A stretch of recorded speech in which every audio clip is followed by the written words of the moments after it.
সাত কলেজ বিশ্ববিদ্যালয় রূপান্তর আন্দোলনের ডাকে আজ বুধবার রাজধানীর সায়েন্স ল্যাব, টেকনিক্যাল ও তাঁতিবাজার মোড় অবরোধ করেছেন আন্দোলনকারী শিক্ষার্থীরা।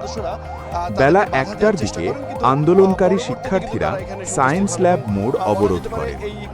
দুপুর 12:30টার দিকে টেকনিক্যাল মোড় অবরোধ করা হয়। অন্যদিকে তাঁতিবাজার মোড় অবরোধ করা হয় দুপুর 12:15 নাগাদ। অবরোধকারী শিক্ষার্থীরা তাদের দাবির পক্ষে নানা স্লোগান দিচ্ছে। এসব স্লোগানের মধ্যে রয়েছে রাষ্ট্র তোমার সময় শেষ, জারি করো অধ্যাদেশ। অবরোধের কারণে সংশ্লিষ্ট সড়কগুলায় যান চলাচল বন্ধ হয়ে যায়। এতে তীব্র যানজট সৃষ্টি হয়। চরম ভোগান্তিতে পড়েন যাত্রী চালকেরা। এক দফা দাবিতে আজ সায়েন্স ল্যাব, টেকনিক্যাল ও তাঁতিবাজার মোড় অবরোধের ঘোষণা গতকাল মঙ্গলবারই দিয়েছিল সাত কলেজ বিশ্ববিদ্যালয় রূপান্তর আন্দোলন।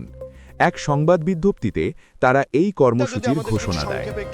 এক দফা দাবিটি হল 15 জানুয়ারি উপদেষ্টা পরিষদের সভায় ঢাকা সেন্ট্রাল ইউনিভার্সিটির অধ্যাদেশের হালনাগাদ খসড়ার অনুমোদনের পাশাপাশি রাষ্ট্রপতির কর্তৃক চূড়ান্ত অধ্যাদেশ।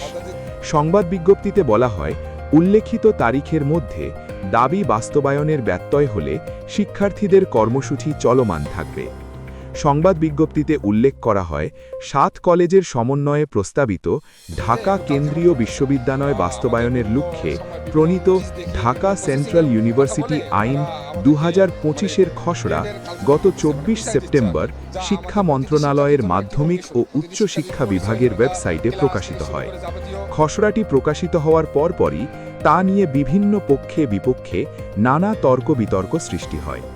এ প্রেক্ষাপটে শিক্ষা মন্ত্রণালয় সব স্টেক হোল্ডারের সঙ্গে কনসালটেশন সভার আয়োজন করে।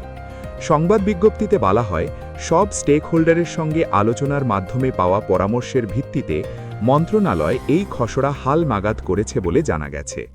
সর্বশেষ গত 7 থেকে 8 ডিসেম্বর শিক্ষা ভবন অভিমুখে লাগাতার অবস্থান কর্মসূচি পালন করেন আন্দোলনরত শিক্ষার্থীরা। কর্মসূচি চলাকালীন শিক্ষা মন্ত্রণালয় শিক্ষার্থীদের সঙ্গে বৈঠক করে। সেই সভায় ডিসেম্বরের মধ্যে আনুষঙ্গিক সব কার্যক্রম শেষ করে জানুয়ারি মাসের প্রথম দিকে অধ্যাদেশ জারির বিষয়ে শিক্ষার্থীদের আশ্বস্ত করা হয়।